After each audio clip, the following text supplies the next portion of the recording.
Hi everyone. I was doing some short break with the videos, but now I'm back. So for those who still remember me, my name is Alex and I'm here to talk about books. So today I would like to tell you about this really nice book that I purchased some weeks ago, and it's called Watering My Horse by a spring at the foot of the long wall.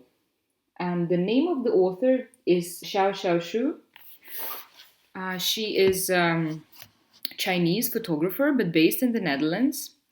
I know that she moved to the Netherlands when she was a teenager, and since then she was living here in the Netherlands, where I'm based too. And when I just first opened this book, I actually got to know from a colleague of mine, Linda. So Linda wrote a review on this book for Gap magazine, famous in the Netherlands for those who don't know. So when I opened this book for the first time, it really got my attention. First of all, the paper, this really earthy feeling, and so the paper is really uncoated and has this texture to it. And also just a format, which is larger than A4. Another thing that really got my attention, because I thought it was really cute, just the pictures of young children in China. Maybe like this, if I show it would be better.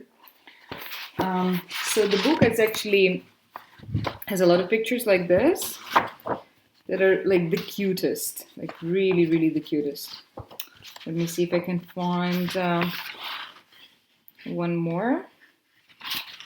Yeah, like for example this one. I think it's just lovely.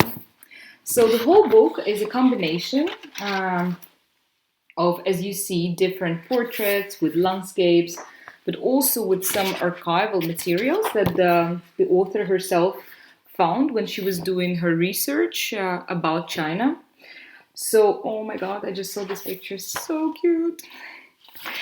Yeah, and also this one, not so cute, but I love the contrast that she's using, like the really cute baby and like this horrifying chopped heads of the animals.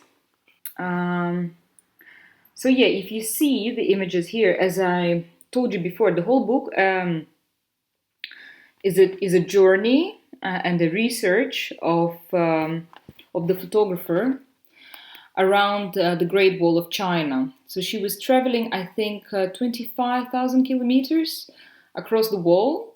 And the Great Chinese Wall, it's not only one wall, and it's just different walls, actually, different chunks of construction across China. So the author traveled 25,000 kilometers just to document the landscapes, how people live, document the citizens and people who are there to farmers to create animals. Yeah, a lot of kids. I guess it's just to make the book even cuter. Also, author of the book, she found a lot of different, apart from archival materials and like drawings and maps, she also found some objects from the region. So as you see here, it's different like stones and also different weapons used by people in the past. So she did really extensive research for this book. Also some writings. And it's actually the writing of the traditional folk tale, the folk tale of the Long Wall. It's about Lion, Tiger, and Big Dipper. So, and it's written here. And also, I guess, yes, it's also has a translation in English just right next to it. It's really lovely how the whole culture of people that live by the Great Wall of China is just in this book. And I guess also the choice of the paper that I mentioned earlier, it really reflects, it really goes well with the book, because it's almost like I'm touching not the book, but the wall itself. It's really greatly done, and I love that you can just bend it, and it's so flexible. And yeah, it's one of the prettiest books I have seen, actually, maybe this year. Yeah. Also, this beautiful drawing at the bottom of the back of the book, and the spine is bright orangey yellow. And yeah, it's just a cave and the mountains at the front.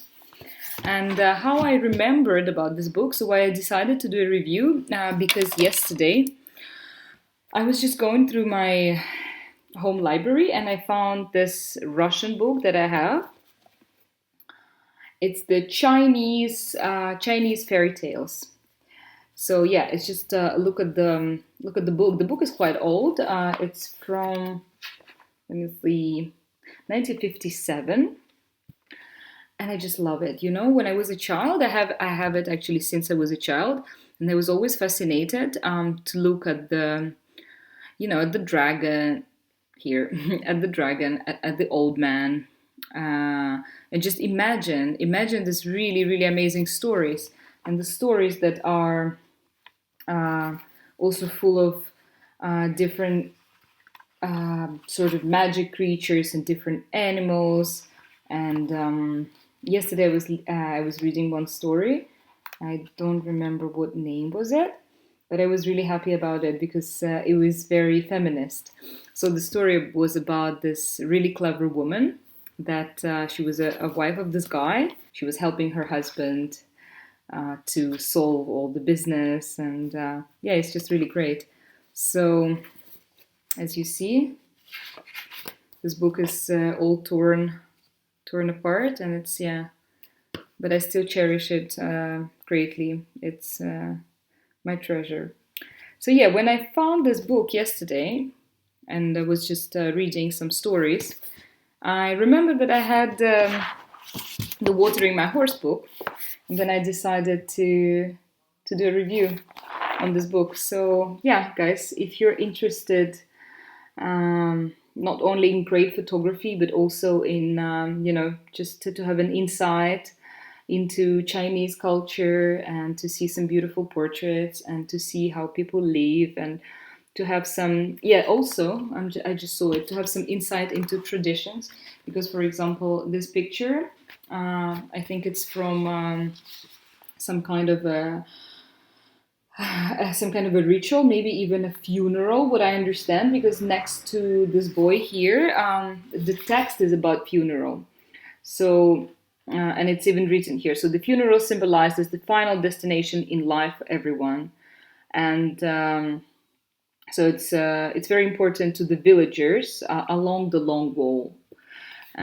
So the book is also, yeah, mentioning a lot of different rituals like burials, as you see here, and also just prayers in the temples, and weddings and birthdays.